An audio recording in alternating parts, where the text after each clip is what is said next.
Tonight we dive into the forbidden knowledge of the Nephilim and the visions of Enoch, where ancient secrets meet modern curiosity in a quest for understanding beyond the boundaries of time and mythology. Tonight on Newsworthy, 2 words and 2 question marks.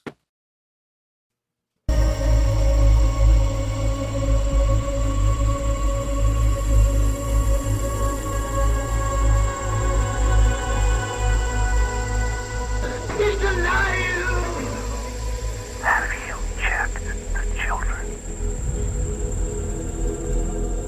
Get out!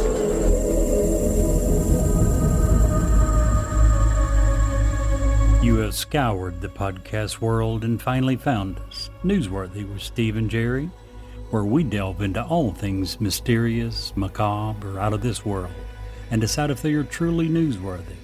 2 words and 2 question marks.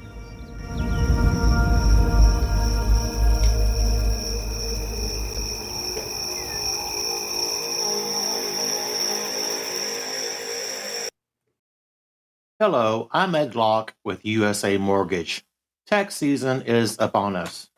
Did you know that 47% of Americans are planning to use their tax refunds for everyday expenses, home improvements, and vacations? What if you used your tax refund for a new home instead? Again, this is Ed Locke with USA Mortgage. Your tax refund can be used towards down payment, closing costs, or paying down existing debt to help get approved. So before you spend that tax refund, let's get together and see how to best utilize those funds to invest in your future and your new home. Call or text me at 502-680-0953. Again, that's 502-680-0953. NMLS ID 448908, Das Acquisitions LLC, doing business as USA Mortgage, NMLS ID 227262. This is not a commitment to lend. Additional terms and conditions apply. USA Mortgage is an equal housing lender. Hello. Hello, Mr. Jerry. How are you? Doing great. Brett's in the house. Yes, he is. In the house. Got him back with us. That's back-to-back episodes with I Brett. know. Wow. Hey, with 3 kids, it's a tough feat to accomplish. Yeah. 3 and soon to be 4. It's soon to be 4, Soon yeah. to be 4. All girls. All girls. But You are certified- seriously outvoted in that house. Yeah, unfortunately. Yeah. You have no clue when it We're comes to a already vote. figuring Just take a out- family vote and you're like, just go ahead. Oh, the bathroom's already full. You're going to have to find a way to add like 2 or 3 or 4 bathrooms. I'm going to have to figure out something. Or maybe add 2 or 3 or 4 boys. Even out the numbers here. Well, it doesn't help him get in the bathroom any. Yeah. No, that'll further the We problem could at least with go bathrooms. outside for majority of our... Yeah. Yeah. Not can. I think we'll have to. With Yeah. that many females in the house, you will have no choice. Yeah, you're toast come teenage years, man. Toast. I don't even want to think about it. I had one awesome daughter and then 3 rotten boys, and no, I'm just kidding. All my kids are awesome, but Except for boys are Nick. different. Boys are just different, you know. Not that different. You raise them different. You feel differently about them. You protect them differently. You know, in a situation I can think of, if a girl, you know, is in a spot, your instinct as a dad is, I want to protect them, and then as But I mean, what age are you talking? I'm talking, you know, 13, teenage years? yeah, and then maybe. 12, 13, you're like, oh, you fell and busted your face, get up and do it again. If it's a boy. It only hurts for a minute. Chicks But when they're dig little, scars. you know, kids are kids. Yeah. You know, when you're 6, 7, 8, probably 9. I mean, it's a kid's a kid. Yeah. I had But- one daughter, is all I had, so it would probably be a little bit different when you get into the teenage Well, years. Here's as the far as protection. difference that you never got to experience. What's that? Anybody who's had multiple children will tell you that this is the way it typically goes. Parents, and you probably already know this, on your first child, you're overprotective. You're doing everything the book says to do. You're following all the advice. You're doing. By the time Nick came up, I'm like, are you still breathing? Good. Check mark. I saw a meme once. I'm sure you probably wrote it. But I saw a meme once that summed it up pretty well. And it said, first kid. And the mother is interviewing a babysitter.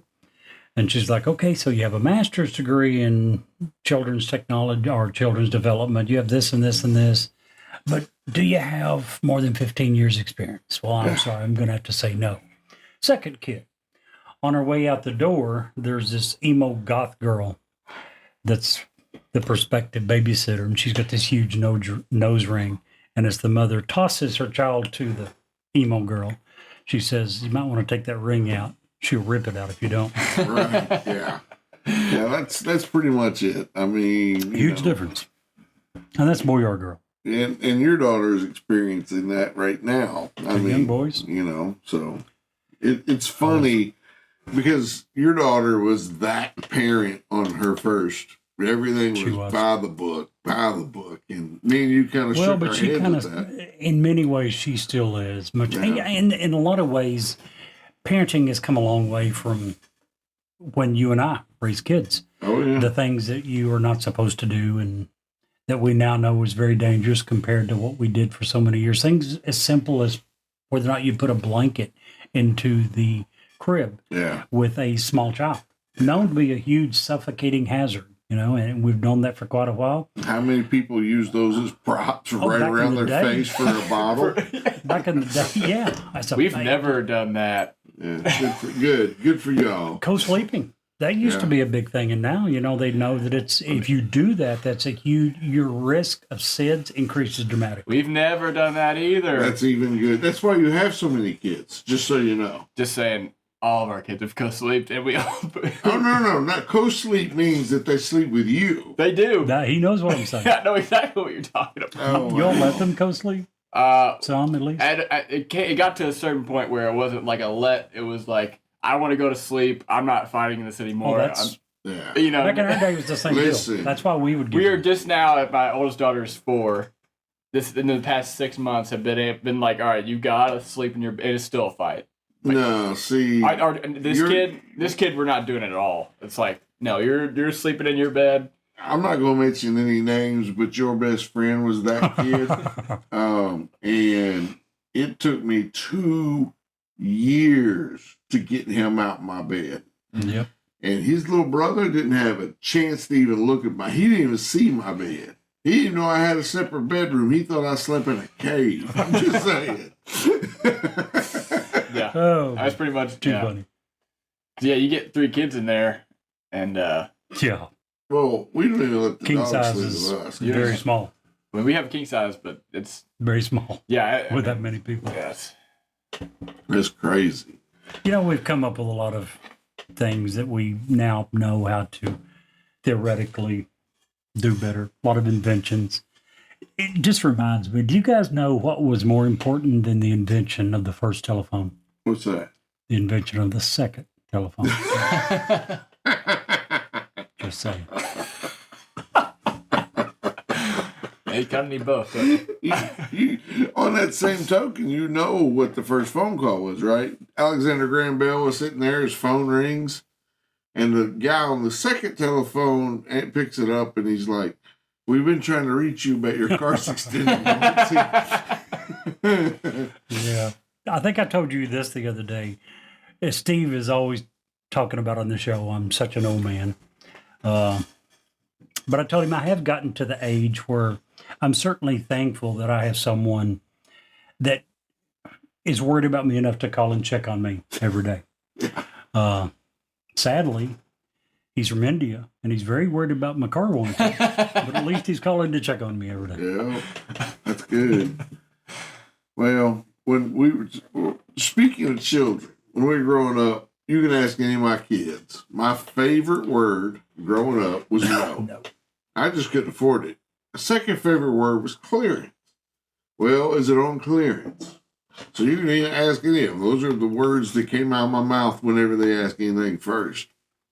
So make no surprise, when Robin and I went out on our first date, I found a place. It was spring going into summer. It was an ice skating rink, and it was half price to get in. Very Can you nice. believe she called me a cheapskate? Cheapskate, huh? Nice.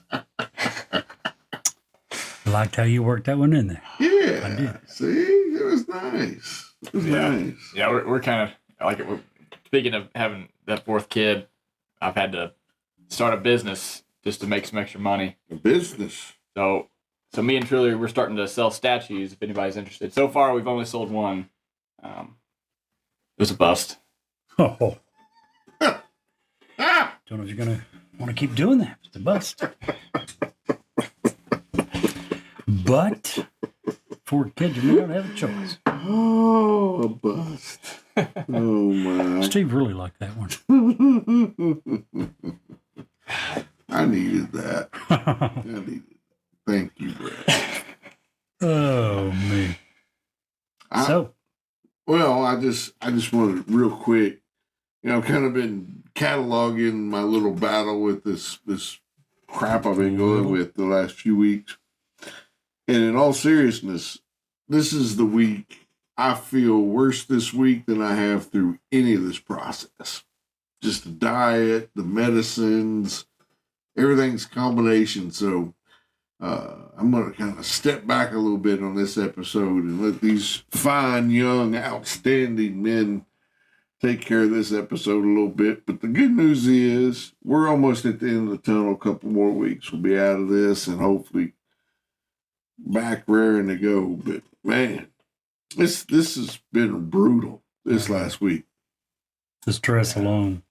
Can't even imagine. Well, it's the stress, it's the lack of medication, it's the diet. I can't imagine. There's a lot.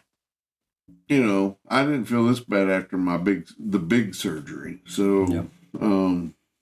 And these guys here, they come in, they don't care. I had staples in my neck and tubes hanging out. We're doing a show and it's all good, but today's bad.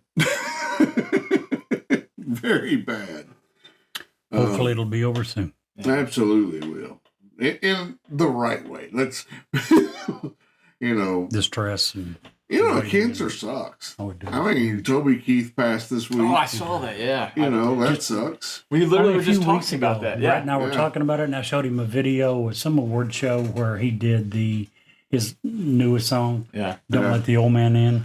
Yeah. And, He was Yeah, making 2 fun days of ago. himself wearing skinny jeans and King Charles now just announced he has some form of cancer. They haven't came forth with what kind. So cancer just sucks. Well, that was interesting. see who's wanting in the door. Very interesting. Stupid cat. We have a special guest. Wow. For y'all don't know, my studio is in my house. And literally the door just knocked. Like there was a human knocking on the door. Repeatedly. Repeatedly. Knock. And it was our dumb little gray cat that's not very even social. Except when we're over here, the last couple of weeks, it seems like I was over Very here. nice. She's had a mental flip-flop because normally she stays upstairs and now she just can't get enough of people. I don't know if it's an age thing. Don't shortchange her now. She's the second member of the One-Eyed Gang, so Yeah, that's true. she has her own claim to fame. We both have a cat, but we have 2 cats, and both of them are blind in one eye. It's crazy. Of course, for the record, my wife is a vet tech, so we live in the house of broken animals. Yep. But that's just crazy. Anywho, sorry, didn't interrupt with that. Tonight we got a really cool topic. It's a giant Sort of. topic. It's an No pun enormous. intended. It's an enormous topic. That it is. Especially according to Enoch. Yeah. Very, very enormous. Yeah. If you're, and when we're making fun, but that really is the length. That's the thing. I mean, that's the size of the situation, if you will. We have confused the holy crap Brett, with people by now. what are we talking about tonight? So we're talking about Nephilim. Woo! which I guess is another term for giants, for giant people.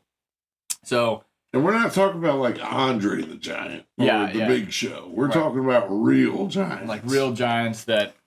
Biblical giants. Right. Well, let me just start by saying, because I don't know how long my voice or my mind or anything's going to hold out. Let me just start real quick. I got the privilege of loving wrestling back when Andre was still wrestling. And he was at a show in Rupp Arena. And I was right by the spot where they walk out, the walkway. And I got to see Andre up close. And you will see him against men in the ring, if you look at any of the old video. And he makes Hulk Hogan look small. Right. He makes King Kong Bundy look small. But unless you actually saw him up... I'll tell you a funny story about Andre the Giant. He was in the movie Conan the Barbarian with Arnold Schwarzenegger. We all know Arnold Schwarzenegger, bodybuilder, big dude. That's how he got the part. Arnold was telling this story not too long ago on a talk show. And he's like, we were filming Conan the Barbarian. And we all went out to dinner. Well, Andre was a known drinker. Gallons and gallons of booze. Well, he was also very big-hearted. And Andre was like, Arnold was like, well, I've got dinner tonight. And Andre's like, no, I buy. And Arnold's like, no, Andre, I have to insist I'm buying dinner. So they go along. They finish dinner. And all of a sudden... Andre gets up to go to the bathroom, and he picks Arnold Schwarzenegger up by his belt loops and hangs him on the coat rack, and then pays the bill and leaves. Wow. And that's how he got away from paying. That's how Andre got to pay the bill. He just literally picked Schwarzenegger up and hung him by his belt loops on the coat rack. Man. But this guy's neck, I want to say, now I was young, but 1.5 wide, easy 18 inches wide, his neck. And this was back when he was still healthy. Like when most people remember Andre being slammed by Hogan at WrestleMania, he was already very unhealthy. He had gained a lot more weight. He was on the end. But when I saw him, he was very healthy and not quite that big. But he still had an 18-inch neck. When did you see him? Do you know? Do you remember? Did you get close? Late 80s, early 90s. Okay. Somewhere in that. The reason I asked, when I was in college, which was mid... You were probably doing security for the show. Security at Rupp Arena. Worked for a company called Anti-Frame Security. And worked every... wrestling You match. probably were there. I wasn't there in the late 90s or late Gotcha. late 80s. So yeah, it was back then. He was still, he hadn't got the black strap that come across yet. He was still in just the trunks, if that tells you how long ago it was. But just, and I use him for a point of reference because for most people that listen to this program, that's as big as it gets. How tall was he? Do you remember? I'm sure. it says here that I read somewhere that on his French passport he was listed at 7 foot or 7'1", but most people think that he was 2 or 3 inches shorter than that. So somewhere around 7 foot. And Wade went somewhere between, depending on what time of his life, 450 to 550 pounds. Big dude. Big dude. But anyway, Brett, tell us about real giants. Yeah, so the story of Nephilim really starts in the Bible, and it starts in the very first book in the Bible, in Genesis, chapter 6, verses 1 through 4. So this passage tells the readers that the Nephilim, which literally translates to fallen ones, were the product of population between the divine beings, which were called sons of God, and human women, which were literally the daughters of Adam, So their origins are disputed among Christians and biblical scholars. So some, including the author of the Book of Enoch, which we're going to get into, view them as offsprings of fallen angels and humans. Just a couple more of those different theories. So again, fallen angels mated with humans. That's the first one. That's the most common one. Another one is that they were godly descendants of Seth, who married ungodly women from the line of Cain. And then the other one is basically just saying the sons of God were powerful individuals or rulers.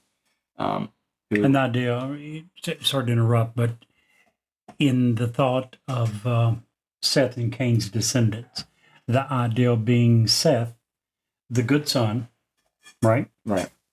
Would be, or it referred to the sons of God, and Cain being the evil one because he killed his brother Abel.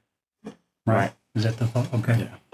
So, actually, it might help to I'm just going to read the passage just real quick. I don't want this to be a big Bible study, but this is chapter 6, starting with verse 1.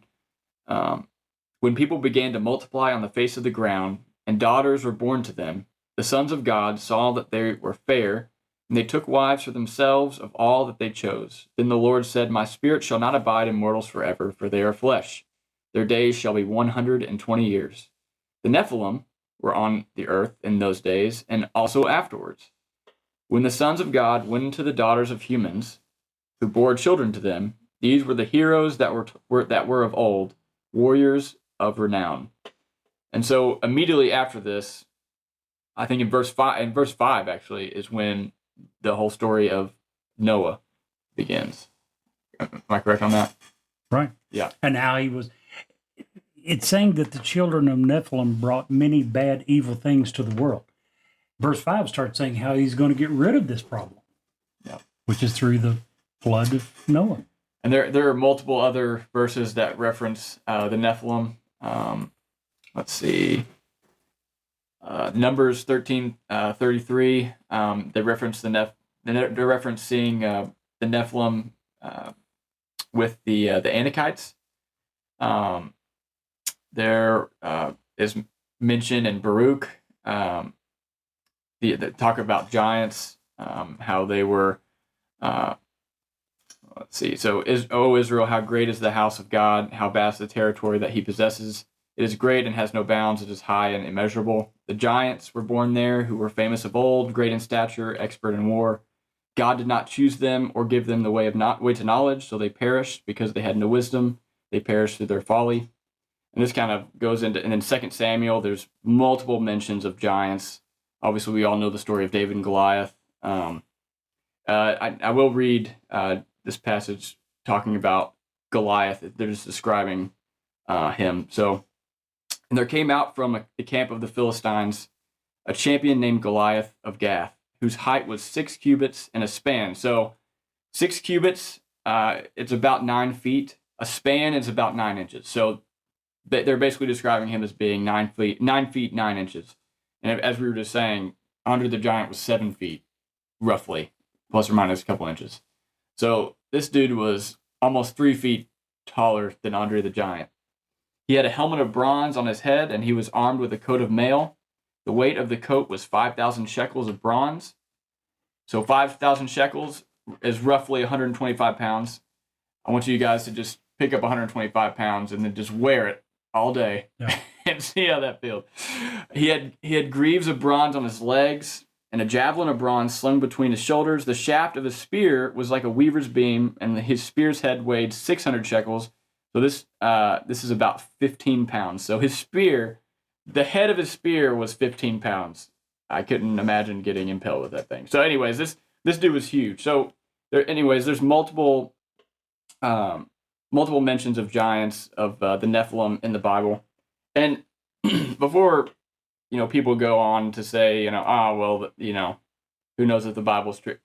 Whether you like it or not, the Bible is a historical artifact. And it's the most, sold, distributed book in the history of the world. So to just completely discount it, especially on a show where we talk about conspiracy theories and aliens and Bigfoot, to completely discount, these stories I think is unfair. But Well, I'll take it a step further.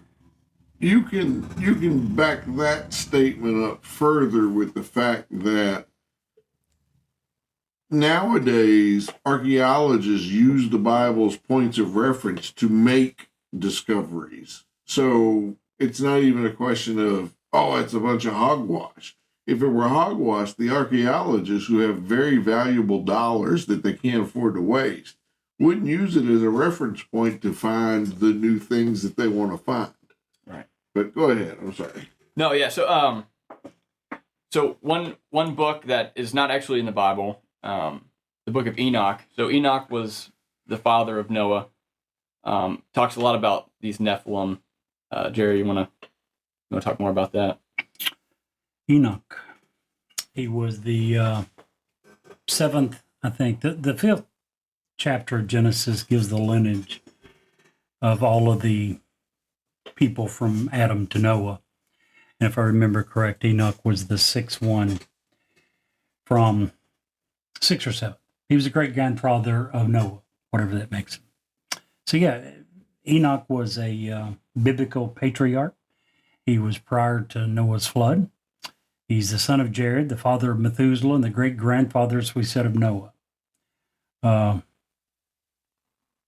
In relation to biblical text, he wrote at least part of the book of Enoch, surprisingly, right? It's got his name. What? You're Now, kidding. believe it or not, and as far as I know, this is the only one in the entire Bible that would be this way. But the book of Enoch, which is, by the way, not a part of the Bible, according to almost everyone, we'll get to that in a minute. But the book of Enoch has 130-something chapters, I think, and it is believed that the book of Enoch has up to 6 authors. He did not write nearly all of it. It was written over a period of 200 to 300 years. He did not write nearly all of it, but he did write a considerable portion.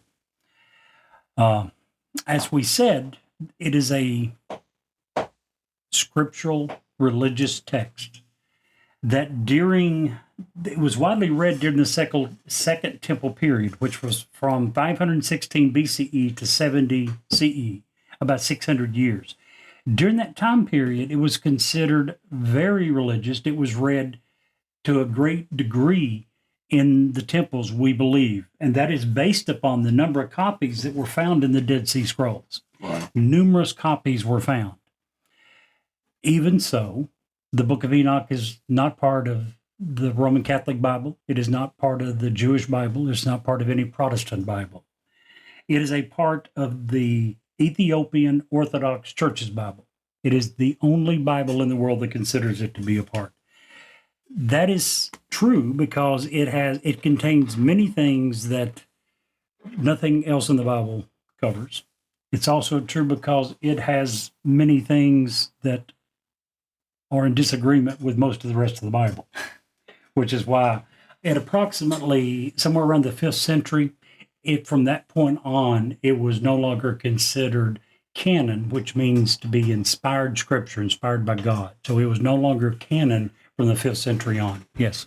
Did Disney do that like they did Star Wars? I'm pretty sure it probably was Disney, Okay. yes. I just wanted to know how far Disney's been messing things up. Disney that's is not given the true credit it deserves. Not many people know that it was around all. Okay. in the 5th century, but we're pretty sure that Disney was responsible for this. Yes. Shame on them. What the reason that we're talking about Enoch and the book of Enoch is because the book of Enoch talks about the Nephilim to a great degree. Nephilim is mentioned in the Bibles that we use very limited number of times. I believe it's twice that the word Nephilim actually appears. Now, there's many other instances where it's talking about giants, and it could be referring to Nephilim. The word Nephilim in the Hebrew Bible occurs twice, and you mentioned those two, Genesis chapter 6, verse 4, and Numbers 13:33. But other than that, in the Old Testament, the Jewish Bible, which there's only the Old Testament, the word Nephilim doesn't exist but in those two instances. But in the book of Enoch, he goes into great detail about the Nephilim. As Brett mentioned, the Genesis 6, right, where he talks about the sons of God. Yep. were the most common thought is that that was referring to fallen angels, and that they took human wives and their children were the Nephilim, the giants. The book of Enoch, you don't need to wonder exactly, is that what he meant? That's exactly what he says. And he goes into great description of, he even gives a number. There was 200 of them that he says that came to the earth, and how they decided against God's advice and against God's wishes to take human wives and become human. And he also talks in great degree of how that worked out, of the things. There were several things that he said that they did that were good for people. He says that they taught humanity various sciences, arts, and forbidden knowledge. Again, we talked about the fact that they're usually associated with giants and beings of great power.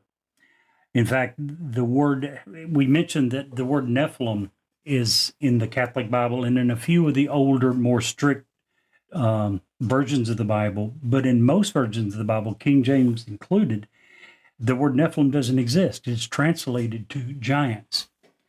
Now, they are mentioned in the Quran at least once. Yeah. Do you remember with what the context of that? I do not. Maybe you could look it up while I go into this. Well, they had a prophet Hud who declares to be like Jabarin. And it probably a reference to the biblical Nephilim. The people of Ad are said to be giants. The tallest among them, 100 feet tall, 30 meters. However, according to the Islamic legend, the Ad were not wiped out by the floods, and some of them were too tall to be drowned. Instead, God destroyed them after they rejected further warnings, and after death, they were banished to the lower levels of hell.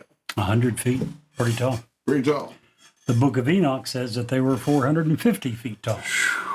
That's a big dude. That's a pretty big dude. We're talking about how giant that you thought Andre the Giant actually was when you were relatively young. Yeah. And he was 7 foot, a little over maybe, possibly. And that's a football field and a half tall. Yeah. Tall. Could you imagine? Straight up. Yeah, very, very tall. Yeah, David's not going up against that with a rock. No. Do you imagine that, and this is completely off kilter, it really has nothing to do with this, but the island, Easter Island, where they have these carvings that we thought for years were just heads, and now they've uncovered that they're actual full bodies, and they are, some of them 25, 30, 40 feet in length. We wonder if that is a reference point to Nephilim. But they talk about, I was watching this one video, I can't remember the exact source, but Egyptians have a lot of drawings of people who are much taller than, a normal human would be. Right. And some people think they were drawing gods, but some people believe that maybe they were drawing Nephilim that actually existed. One that I remember in particular is of the guy holding the lion by the neck in a headlock, while there's little humans beside him that come up barely to his waist. I mean, that's either a giant or a god or a king who they hold in high esteem. So, right. Earlier, you mentioned about the scripture that mentions when the sons of God married the daughters of men. And you gave some of the explanations. There's one non-biblical explanation that we didn't go into, and that one is that they were celestial beings. The Anunnaki. Aliens. Yeah, that's who most people think the Anunnaki Absolutely. is. Yeah. So that's a whole I'm not different saying show. that's a different show. There's no evidence to prove one way or the other, but that is one of the theories of how that this happened. Now, in case that we weren't, in case Enoch wasn't different enough, in case he wasn't surprising enough, the 5th chapter of Genesis contains the lineage of genealogy, as we mentioned earlier, of the descendants from Adam to Noah. And it gives the age at which each one fathered the child that was going to lead to Noah. It also tells how many years they lived from that point until they died. And it ends up with every single one of these saying, and the total of their life was X number of years, and they died. Lived for so many years, and they died. Except for Enoch. Doesn't say that. Here's what it says with him. Genesis 5:24 says, and Enoch walked with God, and he was not, for God took him. Which would make him one of only two people in the entire Bible that the Bible says didn't die. Elijah and Enoch were taken straight to heaven, according to, if that's the way that you take this, and I don't know how else you can take it. When if it just said that, you could take it a million different ways. But because every other single person in the lineage said a very specific, and they died. They lived for so many years, and they died. Right. I think that excludes them from being able to be 6 before and 3 after. Right. It wasn't like it did it to a certain point and changed the way it was describing it. I just for think every single one. I just think that is, words have power and words have meaning, and that's an actual, there's meaning behind the fact. Whatever that is, there's a meaning to it. He didn't die or whatever. Very true.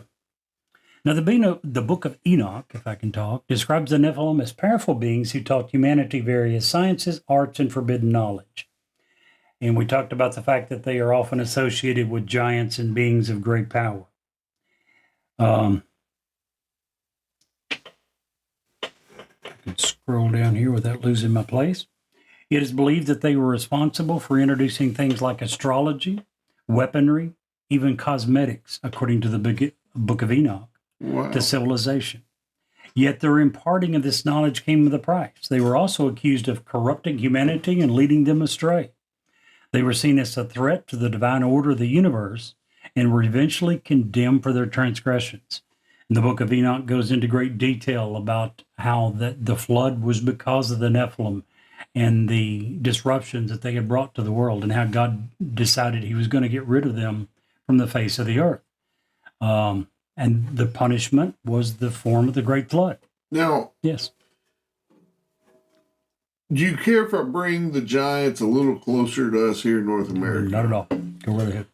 And I only bring this up because when we talk about giants, we have to talk about all the giants. Now, obviously, we're talking about Nephilim here, who somewhere between the Quran and the Book of Enoch are between 100 and 400 feet tall, huge dudes.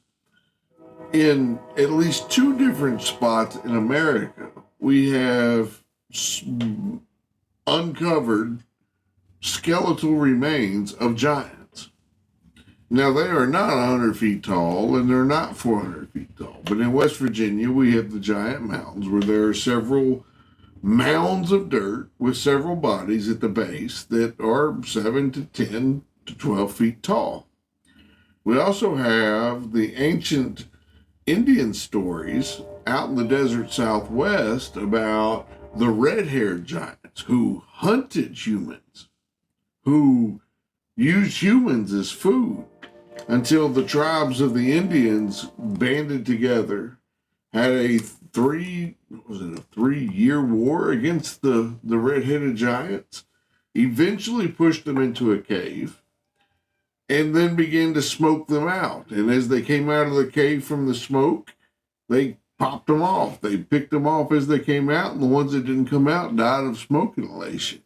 And we found physical evidence of those. That's right here in America. And these are, again, they're not 100 feet tall. They're not, but they, by today's standards, dwarf most NBA players. Bone structure puts them at, 500, 600, 700 pounds of muscle. Just the way that their teeth and everything of what they could and would eat. I just thought that was something that needed to be brought up. Yeah, there was I'm glad you brought that. So there was a study back in 2018. So researchers at Harvard made a discovery that they discovered the civilization that built Stonehenge had vanished from existence right after it was built. So they were comparing the DNA of ancient human bones and then compared it to the DNA of modern people in that same area. And apparently this specific DNA, it vanished from existence like very shortly after Stonehenge was supposedly built. It's crazy. In 1998, there was a research team at Emory University in Atlanta, Georgia, and they analyzed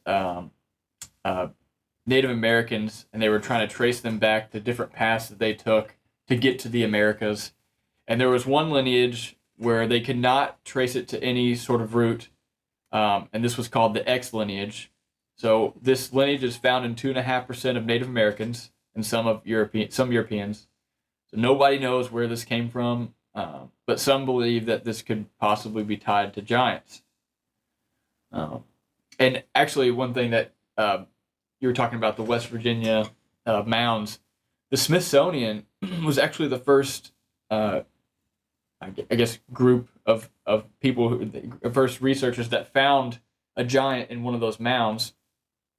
And I think it was after 1923 they just started denying the existence of giants. But one of the first one they found, it said there was 10 bodies placed in a circle around a central body, and then that central body was over 7 feet tall.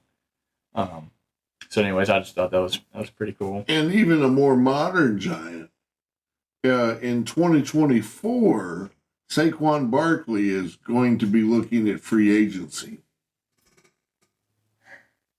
from the New York Giants. Sorry, I had to throw it in. I Googled who was the tallest man in history. There was someone named Robert Wadlow. Yeah. Who was born in 1818. Right, yeah. 8 foot, 11 inches tall, almost 9 feet. Yeah, have you seen the Guinness Book of World Records pictures with him? Yes. And they always it always makes me funny because they always put him with the smallest person, and I'm like, oh, that it kind of makes me guffaw a little bit. I'm not going to lie. Giants have been around for a long time. So let me ask you all this. Do Sure. you think that giants still exist?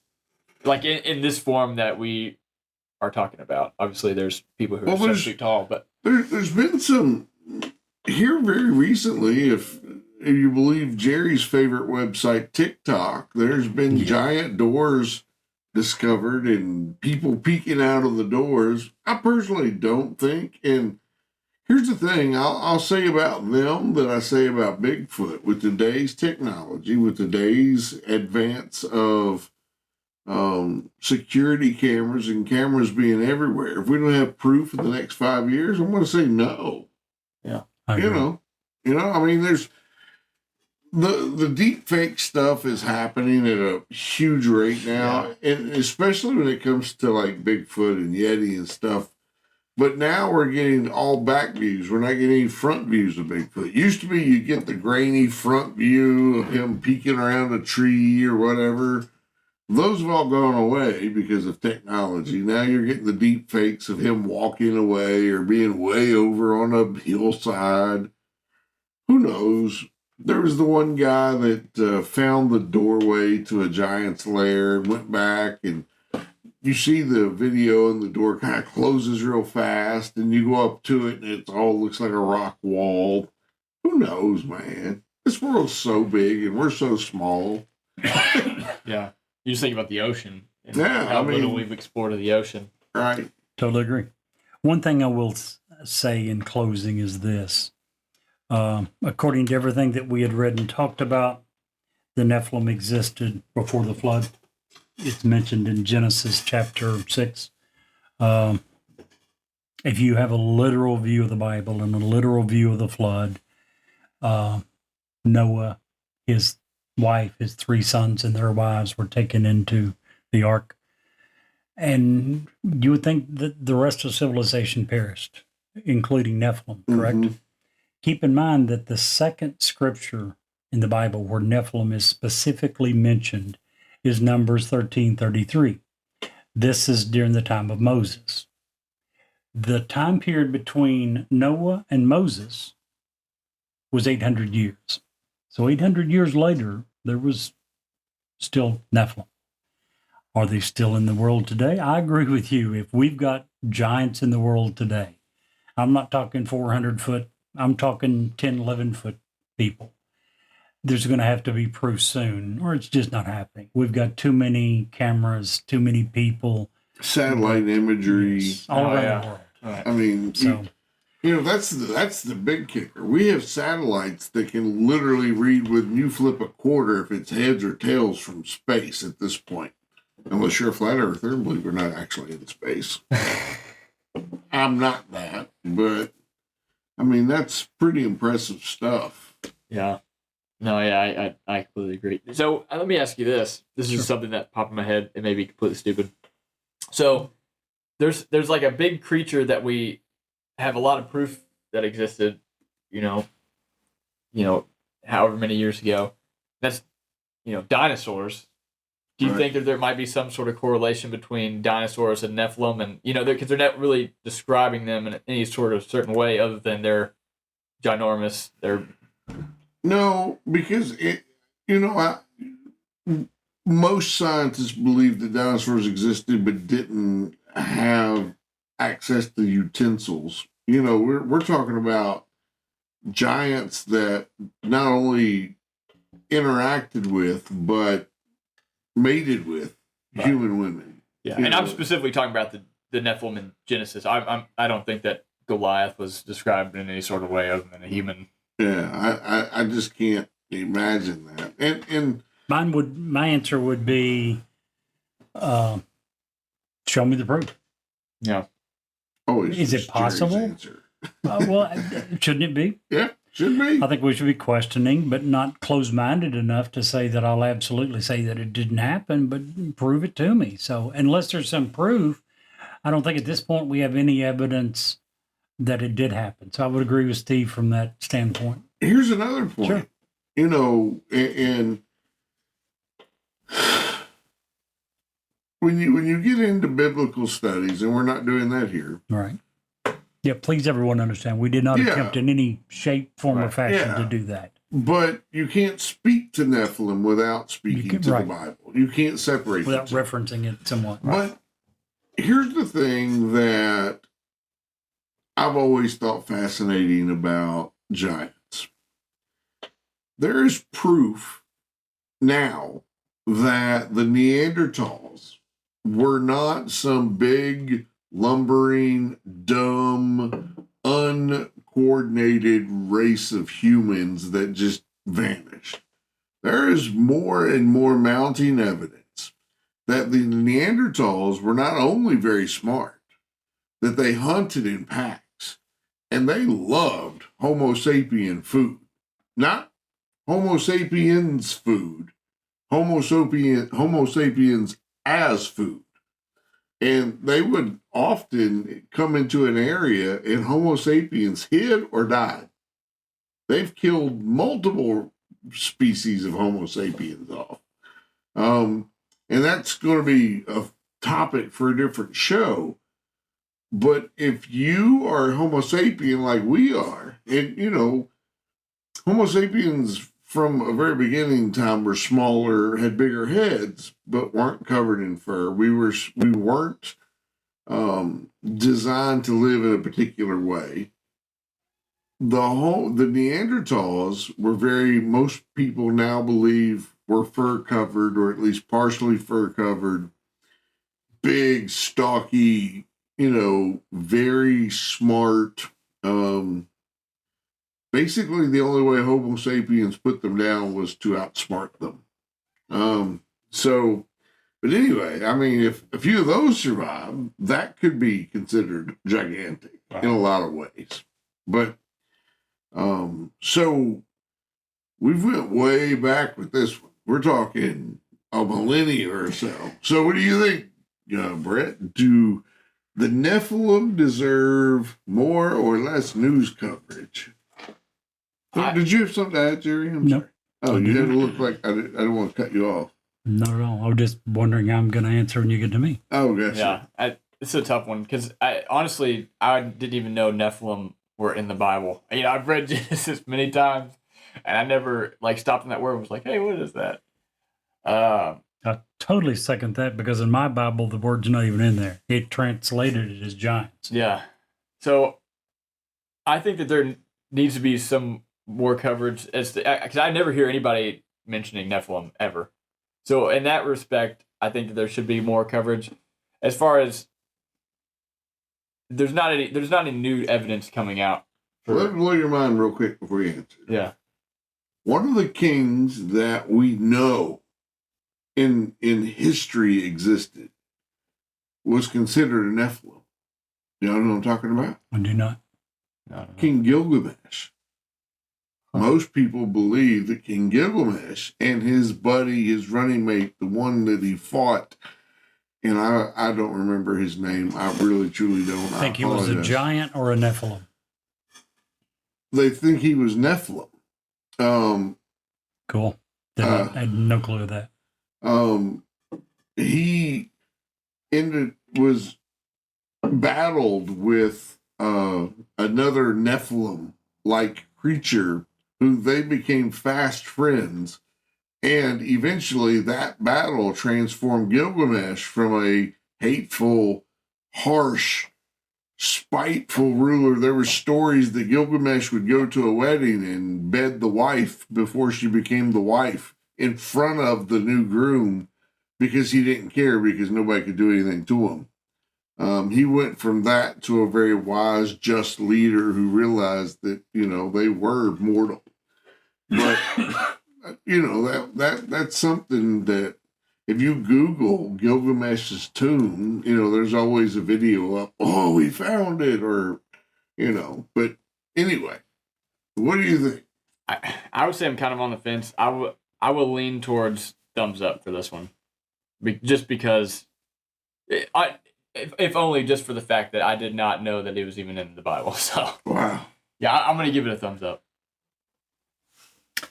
I would say this. I believe that it needed more coverage until tonight, and I think we may have done it justice.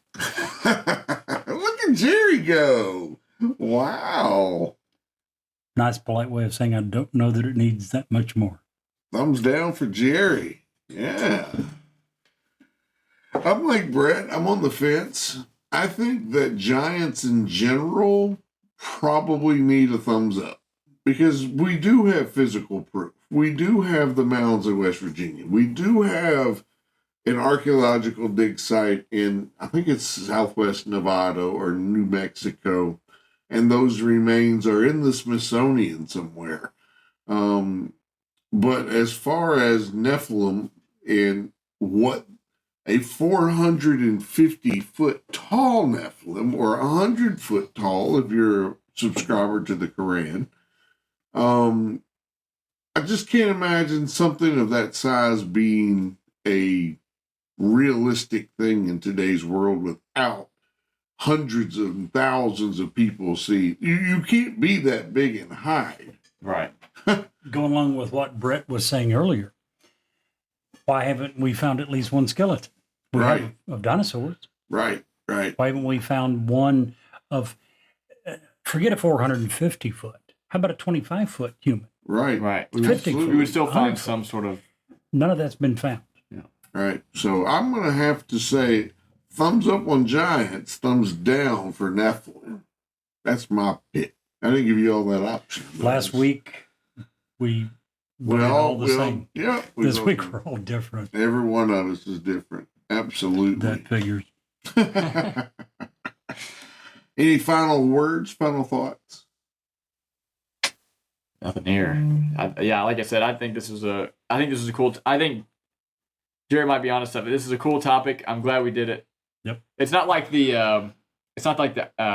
Which one was it? We did one episode where we started researching this and found that there was barely. This was one of those where there's a lot of stuff to this that I didn't know before. Right. But I don't know if we can do any more coverage than we have tonight. What it wants me to do, and strictly because I'm like you, I agree that the Bible is not only a religious book, but it is also an archaeological book. And it makes you want to dig into that in the origins. And more importantly, if it hasn't taught us anything, it's taught us that translation is everything. Yeah. You know, and the Bible's been translated 100, 200 times. So that's kind of a cool thing and a neat thing. And all of this leads right to our bonus story. Man, that episode is really interesting. And if you'll stick around for us for just a few commercials, we have another great story to tell you. Hi, this is Ed Locke with USA Mortgage. When it comes to buying a home, the process can be overwhelming and confusing. With so many options, it can be hard to know where to start. That's why it's important to work with a certified mortgage loan originator. I have the knowledge and expertise to guide you through the process and find the best mortgage option for you. I will work with you every step of the way to ensure that you are getting the best deal possible. So if you're looking to purchase or refinance, please reach out to me at 502-680-0953. So don't take on the stress of buying a home alone. Work with me and I will make your dream a reality. Trust the professionals and make your home buying experience a positive one. MLS ID 448908, DAS Acquisition Company, LLC, doing business as USA Mortgage, MLS ID 227262. This is not a commitment to lend. Additional terms and conditions apply. USA Mortgage is equal housing opportunity. If you want us to review or rate your product on air, if you have suggestions for new episodes, awesome ghost stories, or anything else, please reach out to us. Our email address is newsworthywithsteveandjerry@gmail.com. Our text number is area code 540-709-1318. And now, back to the story. If you happen to be in the Cuyahoga Valley National Park in Ohio, be aware, be very aware, because ever since the early 1700s, witnesses have seen a 7 to 9 feet tall, 300-pound ape-like creature very similar to Bigfoot, although very elusive and never being photographs. This particular brand of Bigfoot has been known to make small huts out of grass. Some believe that Bigfoot is just a creature of the Pacific Northwest, and that may be true. But what about his cousin, Grassman? Standing somewhere between 7 and 9 feet tall and well over 300 pounds, Grassman is an Ohio legend, a creature that wanders the fields and forest of Cuyahoga Valley. More human-looking than Bigfoot, but no less wild and no less mysterious. Grassman is said to eat mainly grass and wheat, and is sometimes spotted on the edge of farmers' fields, sampling the season's crop. Grassman is also said to build small huts out of grass where he spends a few nights before moving on to the next place. Despite numerous sightings throughout the 19th, 20th, and 21st century, no one has ever captured a clear photograph or video clip of the Grassman. And frankly, who would even try?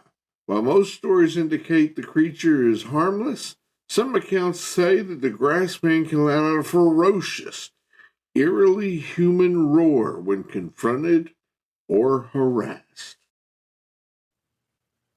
And Jerry, if you can't see the light, Be the light.